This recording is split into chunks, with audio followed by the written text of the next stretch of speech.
Tonight, a CBC News investigation is raising new questions about whether organized crime has infiltrated the Canada Revenue Agency. The RCMP has already been investigating the tax office in Montreal. Now, our colleagues at Radio-Canada have obtained a suspicious tax refund. And wait till you hear who it was sent to.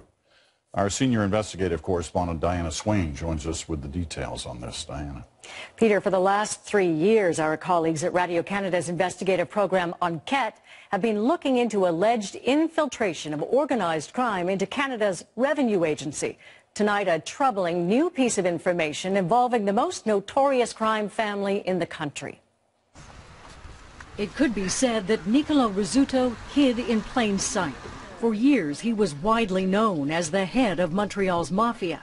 But it wasn't until 2006 that he was arrested in a massive police raid and charged with racketeering. The same year, Canada Revenue Agency put a lien on his home, alleging he owed more than $1.5 million in unpaid taxes, which is what makes this new discovery so astonishing. CBC Radio-Canada has learned that while in jail in 2007, CRA authorized this check be cut to Rizzuto, a tax rebate for nearly $400,000. Jean-Pierre Paquette spent decades as a CRA investigator in Quebec who worked on every major mafia investigation there, including the one that led to Rizzuto's arrest.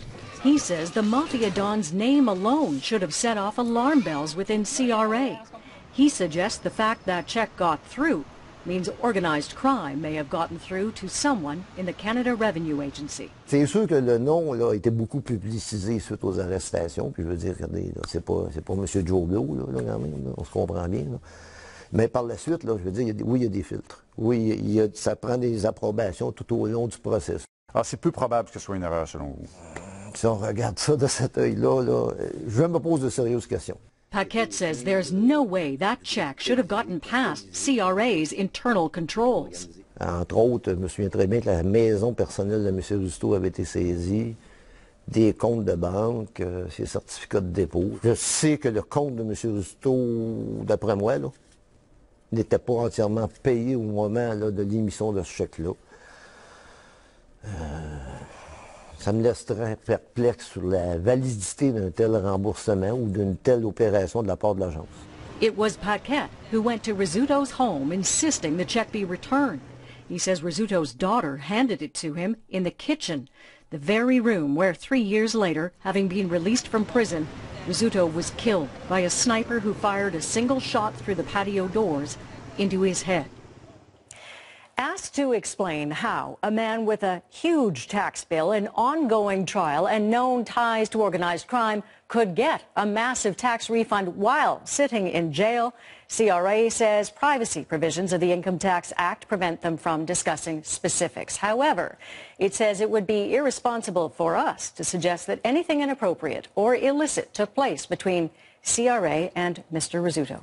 Now, Rizzuto is a well-known figure in Montreal, no doubt about that, but he's also figured and figuring in the Charbonneau inquiry. That's right. As people will remember, that inquiry focused on allegations of corruption inside Quebec's construction industry. And last fall, police surveillance video that was taken years earlier was made public. And you'll see Mr. Rizzuto there, stuffing a wad of money into his sock. That was his cut of the kickback for a particular project. With tonight's revelation, questions about the true scale of his reach in Quebec are likely to be asked now, Peter. All right, Diana, thank you very much.